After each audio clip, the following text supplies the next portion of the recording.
오늘 시간에는 꽃보다 주님이라는 제목으로 하나님 말씀 증거하도록 하겠습니다. 한국 예능 프로그램을 보면 화면을 보시면 꽃보다 할배라는 프로그램이 있었습니다. 저는 직접 보지는 않았지만 이순재 혹은 백일섭과 같은 나이가 많이 드신 유명한 할아버지 배우들이 외국 여행을 다니면서 겪는 일을 보여주는 리얼 다큐멘터리 프로그램입니다. 또 반대로 꽃보다 청춘이라고 하는 프로그램도 있었습니다. 젊은 배우들이, 연예인들이 이제 외국 여행을 다니면서 겪는 좌충우돌 배낭 여행 리얼 프로그램입니다.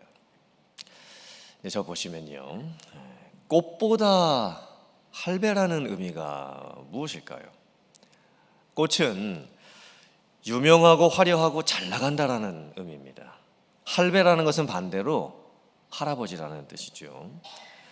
그런데 꽃보다도 할배가 더 의미가 있다라는 것은 어쩌면 나이가 들었고 배우의 인생도 꺾였고 화려한 시절도 다 지나갔고 이제는 사람들에게 잊혀지는 존재가 되었지만 꽃과 같은 과거의 시절이 다 지나가 버리기는 했지만 인생의 많은 경험과 삶의 지혜와 무르익은 그 할아버지의 모습들이 더 아름답다는 뜻입니다. 꽃보다 청춘이라는 의미는 또 무슨 의미일까요?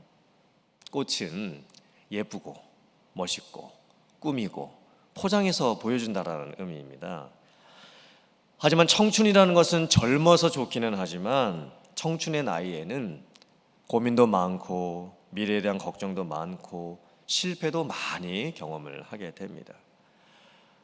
그런데 꽃보다 청춘이라는 것은 비록 청춘의 시절에 꽃을 피워보지는 못하고 많은 고생을 하고 실패를 하더라도 그래도 젊었을 때 도전도 해보고 노력도 해보고 순수하게 사랑도 해볼 수 있는 것이 훨씬 아름답다라는 의미입니다.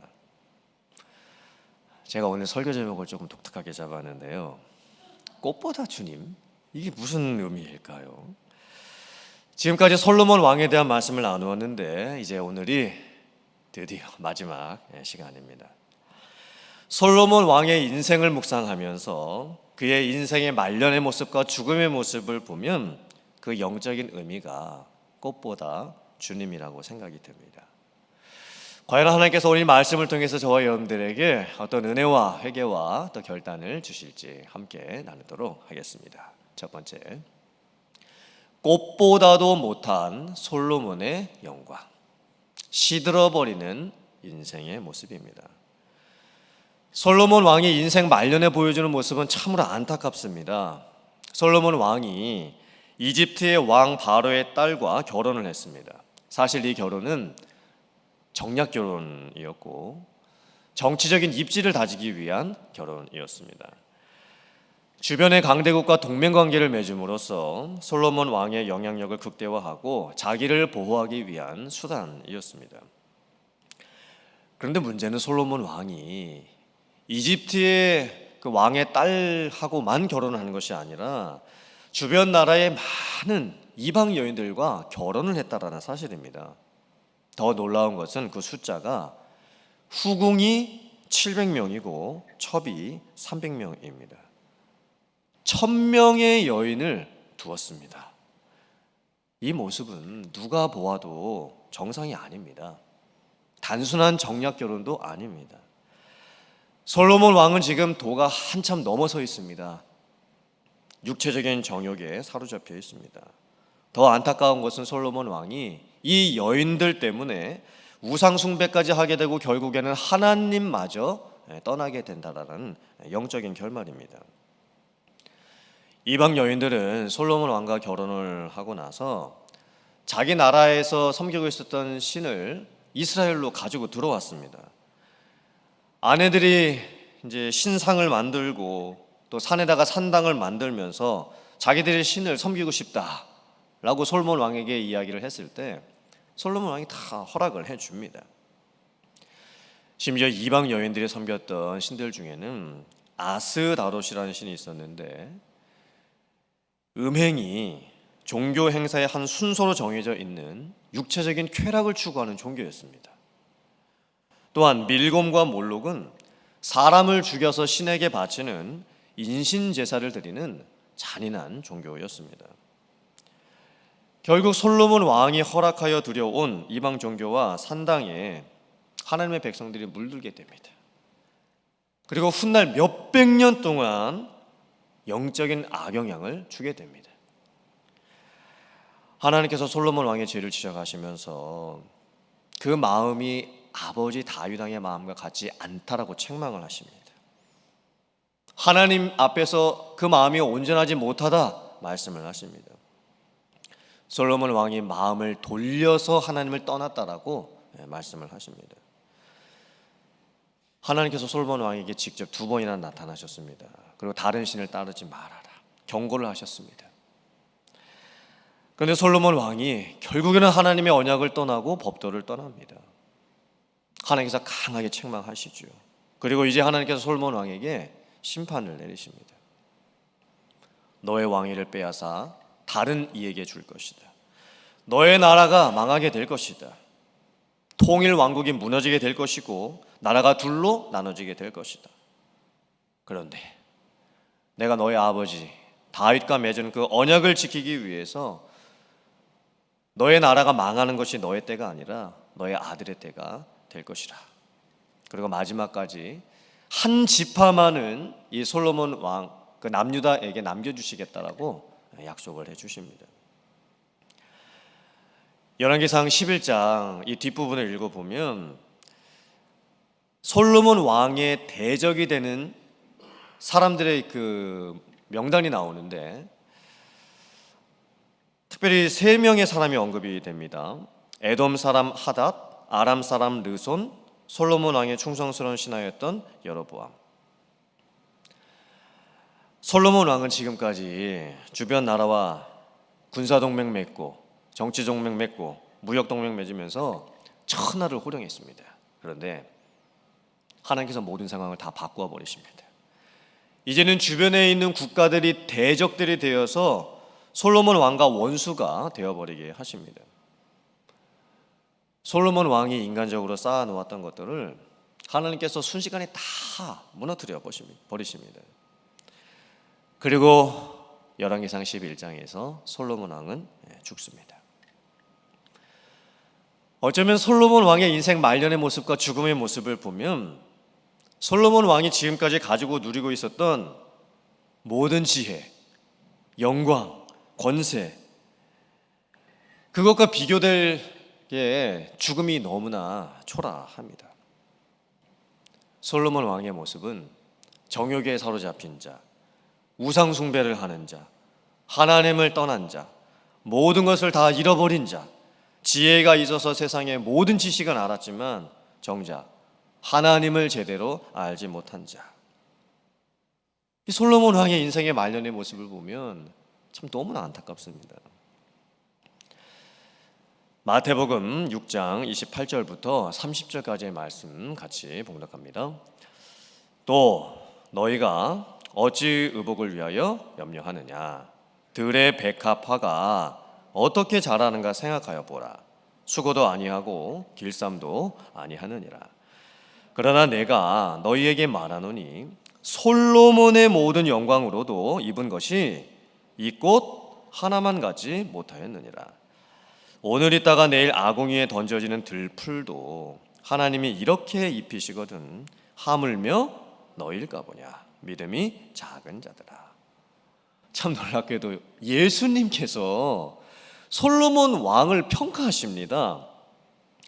예수님께서 솔로몬 왕을 언급하시면서 영적인 교훈을 지금 주십니다. 독특하게도 예수님께서 솔로몬 왕과 꽃을 비교를 하십니다.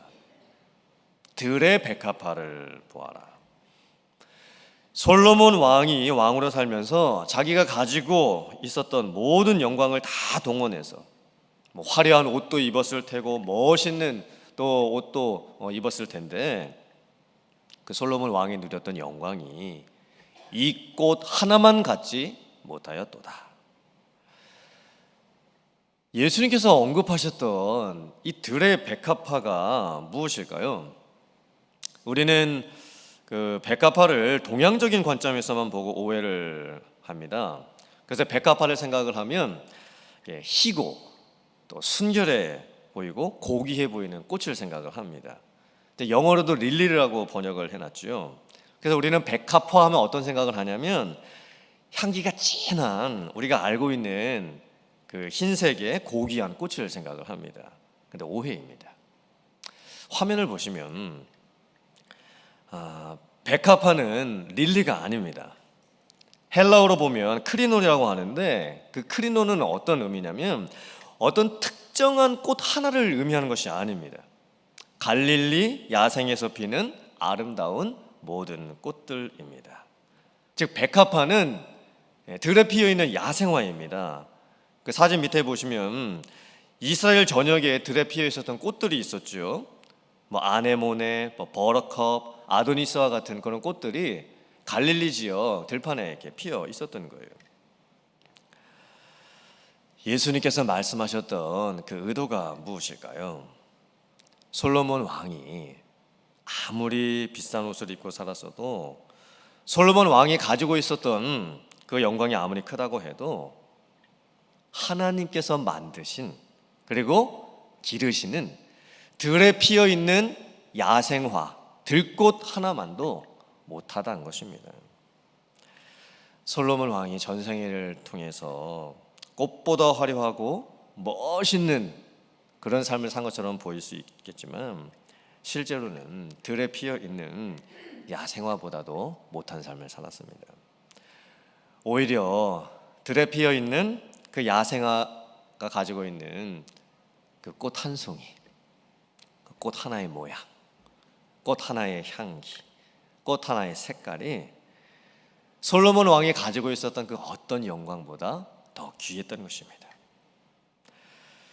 그렇다면 하나님께서 들에 있는 그 야생화 꽃 한 송이를 친히 기르시고 그 들에 피어있는 이름 모를 들꽃 하나에도 하나님이 부여하신 의미가 있는데 하물며 하나님께서 구원하신 우리의 인생은 얼마나 귀하겠습니까?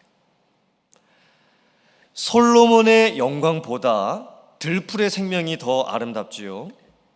그리고 들풀의 생명보다 구원받은 우리의 생명은 더 귀합니다. 그렇다면 하물며 하나님께서 들에 피어있는 그 이름 모를 들꽃 하나도 그렇게 다 기르시고 때가 되면 꽃이 피게 해주시는데 다 의미를 부여해 주시는데 하물며 하나님께서 우리의 인생을 돌보지 않으시겠습니까? 하나님께서 지금 저에게 묻고 계시는 거예요. 그런데 왜 너희는 어찌하여 그렇게 염려만 하고 있고 그렇게 걱정만 하고 있느냐? 어찌하여 내가 없는 것처럼 너희들은 지금 그렇게 살아가고 있느냐?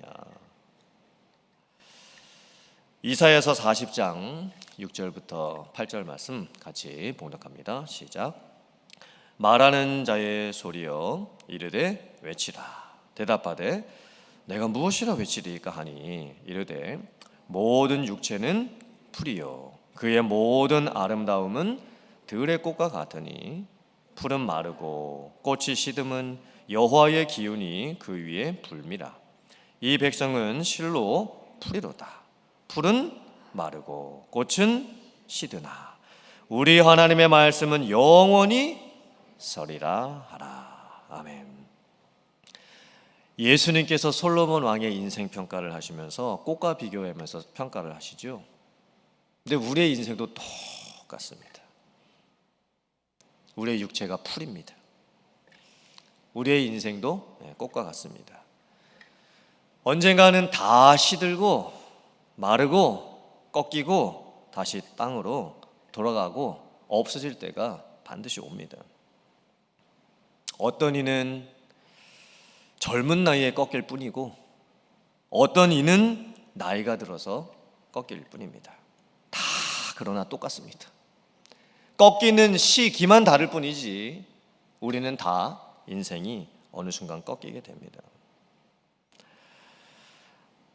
우리의 인생 중에 아무리 화려한 인생이 있었고 아무리 멋있는 내 과거의 모습이 있다 하더라도 인생의 꽃은 반드시 시들어지게 되어 있습니다. 그러나 시들지 아니하시고 변치 아니하시고 영원한 분이 계시니 하나님이십니다. 하나님은 영원하시고 하나님의 은혜는 한량이 없으며 하나님의 말씀은 반드시 이루어집니다. 그러므로 우리가 솔로몬 왕과 같이 헛된 영광을 구하다가 시들어버리는 그런 인생이 되지 마시고 들에 핀 꽃 한 송이와 같은 우리의 인생을 구원하시고 그 인생을 지키시고 그 인생을 인도하시는 하나님을 바라보는 여러분들 되시기를 주님의 이름으로 축원합니다. 그 영원하신 그 하나님을 바라보면서 정말 귀한 삶을 살아가는 여러분들 다 되실 수 있기를 주님의 이름으로 축복합니다. 두 번째, 샤론의 꽃이 되신 예수님, 그 향기를 나타내는 사람이 될 수 있어야 합니다. 솔로몬 왕의 인생 말년의 모습을 역사적인 관점에서만 보면 솔로몬 왕은 실패한 왕입니다. 끝이 좋지 않은 왕입니다. 하지만 만약에 우리가 솔로몬 왕에 대한 최종평가를 내리면서 솔로몬 왕처럼 살지 말자, 솔로몬 왕처럼 되지 말자, 이렇게 결론을 내린다라고 한다면 이것은 너무 도덕적인 결론밖에 되지가 않습니다. 솔로몬 왕을 전체적으로 평가할 때에 우리는 솔로몬 왕이 가지고 있는 그 영적인 의미, 그 위치를 살펴볼 수 있어야 됩니다. 솔로몬 왕이 성경 안에 있는 전도서와 아가서를 지었습니다. 솔로몬 왕이 그냥 단순히 인생 말년이 형편없었던 한 왕, 이 정도였다라면 솔로몬 왕이 지은 책이 성경 안에 있을 수가 없습니다. 특별히 아가서의 말씀을 보면 솔로몬 왕이 남겨놓은 독특한 구원론적인 의미가 있음을 발견하게 됩니다. 놀랍게도 솔로몬 왕 본인이 아가서에 이 꽃에 대한 말씀을 남겨놓았습니다. 화면 보시고요. 아가서 2장 1절과 이사야서 35장 1절 말씀을 같이 봉독하겠습니다. 시작. 나는 샤론의 수선화, 그러니까 하바젤레티요, 골짜기의 백합화 슈샨이로다. 그리고 밑에 보면 영어 성경으로 샤론의 수선화를 어떻게 해놨냐면 로즈 오브 샤론이라고 되어 있습니다. 로즈 오브 샤론. 자, 그리고 이사야서 35장 1절도 같이 봉독합니다. 시작. 광야와 메마른 땅이 기뻐하며 사막이 백합화 하바젤레트 같이 되어 즐거워하며. 잠깐 화면 계속 보여주세요. 자, 여기서 중요한 꽃들이 등장하죠. 첫째는 샤론의 수선화입니다. 이 샤론의 수선화가 어떤 꽃이냐에 대해서 논란이 참 많습니다. 어떤 분은 이게 영어 성경에 뭐라고 해놨냐면 로즈 오브 샤론이라고 되어 있습니다. 로즈 오브 샤론은요, 무궁화입니다. 그래서 어떤 분들이 대한민국을 상징하는 꽃, 이 무궁화가 성경에 나온다라고 하시는데 이 영어 표현이 좀 번역을 하면서 잘못해 놓은 거죠. 히브리어 원어에는요, 로즈, 장미라는 그 의미도 없습니다. 샤론의 수선화는 히브리어로 하바젤레트라고 합니다. 그런데 이제 그 뒤에 또 이제 백합화라는 단어가 나오죠. 이거는 이제 히브리어로 슈샨이라고 합니다. 그런데 이사야서 35장 1절에 나오는 그 백합화는 한글로는 백합화죠. 그런데 히브리어는 수선화 하바젤레트입니다. 그러니까 어떨 때는 수선화라고 해놨고 어떨 때는 백합화라고 해놨는데 아무튼 그 히브리어 원어가 하바젤레트입니다. 이제 저 보시고요. 이 하바젤레트가 뭐냐면요, 들꽃입니다. 들에 피는 꽃. 그러면 샤론의 수선화는 무슨 의미겠습니까? 화려한 꽃이 아닙니다. 멋있는 꽃이 아닙니다. 그냥 들에 피는 아무 볼품 없는, 모양도 없는 그냥 들꽃입니다. 그 꽃이 어디에 피죠? 장소가 샤론의 피잖아요. 샤론 평야에. 근데 이 샤론은 어디에 있는 땅이냐면 이스라엘의 서쪽에, 그러니까 지중해 연안을 끼고 있는 땅인데, 샤론 땅은 원래 늪지대입니다. 늪지대, 늪이 많은 땅입니다. 그리고 지형도 이게 막 좀 울퉁불퉁합니다. 그러니까 사실 좋은 땅이 아니죠, 이 샤론 땅이. 그런데 샤론 땅은 기후가 좋습니다. 이 지중해를 끼고 있기 때문에. 그래서 사계절에 걸쳐서 들에 꽃이 핍니다. 이 하바젤레트가 핀다라는 게 무슨 의미일까요? 샤론 땅에 이 수선화 하바젤레트가 핍니다. 이사야서 35장 1절 말씀에서 아까 뭐라고 말씀했습니까? 이 하바젤레트가 어떤 땅에 핍니까? 광야와 메마른 땅에 하바젤레트가 피는 겁니다. 사막과 같이 황폐한 땅에 하바젤레트, 수선화, 백합화가 피어나는 거예요. 그러면 그 주변의 땅이 어떻게 바뀝니까? 아름다운 땅으로 바뀌죠. 향기나는 땅으로 바뀌게 됩니다. 솔로몬 왕이 아가서에서 이 샤론의 수선화라고 표현해 놓은 이게 궁극적으로 누구를 의미하는 것일까요? 예수 그리스도입니다. 찬송가 89장에 이런 가사가 있죠. 샤론의 꽃 예수 나의 맘속에 거룩하고 아름답게 피소서. 예수님께서 샤론의 꽃이 된다라는 그 의미가 무엇일까요? 제가 솔직히 이 찬송가를 주일학교 다니면서 참 많이 불렀는데 무슨 의미인지도 모르고 불렀습니다. 그리고 솔직히 이 설교를 준비하기 전까지도 무슨 의미인지 정확하게 깊은 의미는 제가 몰랐던 것 같습니다. 샤론의 꽃은 화려하고 멋진 꽃이 아닙니다. 비옥한 옥토의 땅에서 좋은 땅에서 피는 영광의 꽃도 아닙니다. 샤론의 꽃은 들에 피는 꽃입니다. 사막과 같은 곳에서 피어나는 꽃입니다. 볼품도 없어 보입니다.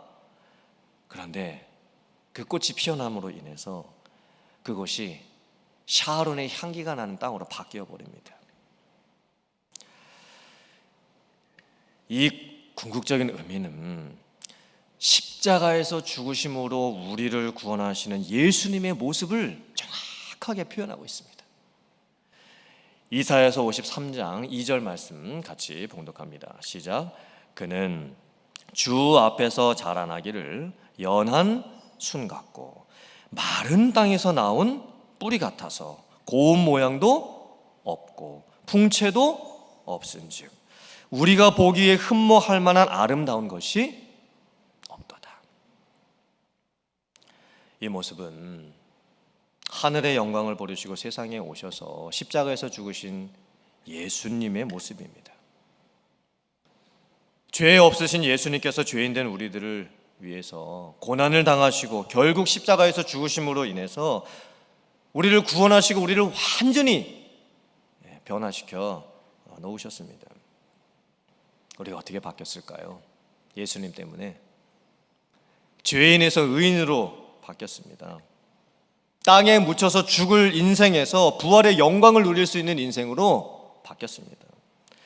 지옥에 갈 영원한 형벌을 당하게 될 우리들을 천국으로 인도하시고 영원한 생명과 영광을 허락해 주셨습니다. 샤론의 핀 꽃, 들의 핀 꽃, 아무도 주목하지 않는 꽃입니다. 십자가에서 달려 죽으심으로 완전히 꺾여버린 꽃입니다. 그런데 그 샤론의 꽃 예수님으로 인해서 광야의 꽃이 핍니다. 사막의 꽃이 핍니다. 메마른 나의 마음과 나의 삶에도 꽃이 핍니다. 그리고 그 꽃은 세상에 있는 꽃같이 시들지 않습니다. 영원히 피는 꽃입니다. 고린도후서 2장 14절부터 15절 말씀 같이 봉독합니다. 시작. 항상 우리를 그리스도 안에서 이기게 하시고 우리로 말미암아 각처에서 그리스도를 아는 냄새를 나타내게 하시는 하나님께 감사하노라. 우리는 구원받는 자들에게나 망하는 자들에게나 하나님 앞에서 그리스도의 향기니. 아멘. 우리가 샤론의 꽃 대신 예수님으로 인해서 엄청난 존재가 되었습니다. 그리스도의 향기를 나타낼 수 있는 사람들이 된 것입니다. 복음성가 찬양 중에 이런 찬양이 있죠. 사람을 보며 세상을 볼 땐 만족함이 없었네. 나의 하나님 그분을 뵐 때 나는 만족하였네. 그리고 후렴이 어떻게 됩니까? 가시밭에 백합화 예수 향기 날리니 할렐루야 아멘. 무슨 밭에 무슨 꽃이요? 가시밭에 백합화 예수 향기 날리니 할렐루야 아멘. 왜 가시밭에 백합화일까요? 그 의미가 무엇일까요? 이 백합화는요, 이 막 향기 나는 고귀한 그 릴리가 아니라고 말씀드렸죠. 들꽃입니다. 이 백합화는요, 온실 속에서 피어나는 꽃이 아닙니다. 숱한 비바람을 맞고 난 후에 나는 향기입니다. 그리고 이스라엘 땅은요, 황폐한 땅이 많습니다. 그러니까 어부들도 많이 나는데, 허브들도 많이 나는데 그 밭에 가시들이 많이 있습니다. 근데 그 어부들이 그 주변에 있는 가시에 찔렸을 때 어부의 향기가 더 많이 나게 됩니다. 그러니까 이 허브가 그냥 예쁘게 온실 속에 있을 때는요, 물론 향기가 좀 나긴 나죠. 그런데 정말 척박한 땅에서 진짜 야생의 어부가 자랄 때는요, 그 주변에 있는 가시에 찔릴 때 그 어부 향기가 이제 상처가 나면서 더 많이 주변에 나게 되는 거예요. 가시에 찔리는 십자가의 고통을 통해서 예수님께서 구원을 이루신 거예요. 성도의 삶도 똑같죠. 우리의 인생의 가시밭입니다. 그런데 도저히 기뻐할 수도 없고 도저히 감사할 수도 없는 상황인데, 그 가시밭을 걸어가면서도 예수님의 믿음으로 인해서 하나님 안에서 내가 기뻐하고 감사하게 되는 겁니다. 그 모습을 세상 사람들이 보면서 나를 통해서 예수님의 향기를 맡게 되는 것입니다. 그게 가시밭의 백합화 향기입니다. 우리가 내야 할 향기는요, 그냥 내가 잘되고 형통하고 모든 것이 넉넉해서 이렇게 내는 향기가 아닙니다. 예수님과 똑같은 향기입니다. 십자가와 고난과 여러 가지 어려움, 삶의 고통 속에서도 하나님만을 온전히 믿고 바라보는 그 믿음의 향기를 우리가 나타내야 되는 것입니다. 아멘이십니까? 솔로몬 왕의 마지막 결론 이야기는 어쩌면 하나님의 놀라운 구원의 이야기를 담고 있습니다. 예수님께서 솔로몬 왕하고 꽃의 영광을 비교하셨죠. 또 솔로몬 왕 스스로가 샤론의 꽃으로 오시게 되시는 예수님 그리스도에 대해서 예표하면서 말씀을 합니다. 그러니까 솔로몬 왕의 이야기는 참 신기하게도요, 꽃과 연관된 구원 스토리가 되는 것입니다. 우리가 어떠한 삶을 살아야 될까요? 꽃보다 주님, 꽃보다 주님. 솔로몬 왕이 아무리 대단한 영광을 가졌어도 들에 핀 꽃 하나의 영광만 못합니다. 그리고 들의 꽃도 결국은 시들게 됩니다. 그래서 우리가 의지해야 할 것은 꽃보다 주님입니다. 꽃은 화려하고 예쁨을 상징하지만 예수님은 반대로 볼품없고 모양도 없고 십자가에서 죽으시는 고난을 택하셨습니다. 그리고 예수님의 향기로 나를 구원하여 주셨고 나를 바꾸어 놓으셨고 또 이 세상도 바꾸어 놓으셨습니다. 이게 얼마나 놀라운 구원의 이야기입니까? 솔로몬 왕 이 스토리는요, 단순한 한 명 인간 왕에 대한 스토리가 아닙니다. 뭐 솔로몬 왕이 잘했다, 못했다, 솔로몬 왕을 본받자, 뭐 본받지 말자, 이런 내용이 아닙니다. 그건 역사적인 스토리겠죠. 비록 솔로몬 왕의 그 인생 말년이 참 안타깝게 끝나기는 했지만 하나님께서는 그런 솔로몬 왕을 통해서 하나님의 구원을 이루어 가십니다. 이런 놀라운 하나님의 구원의 역사가 여러분에게 이루어졌음을 인해서 감사하시기를 바랍니다. 그리고 매일매일 정말 꽃보다 주님이라고 고백하고 여러분의 삶을 통해서 예수님의 향기를 드러내면서 살 수 있는 여러분들 다 되실 수 있기를 주님의 이름으로 축원합니다. 아멘.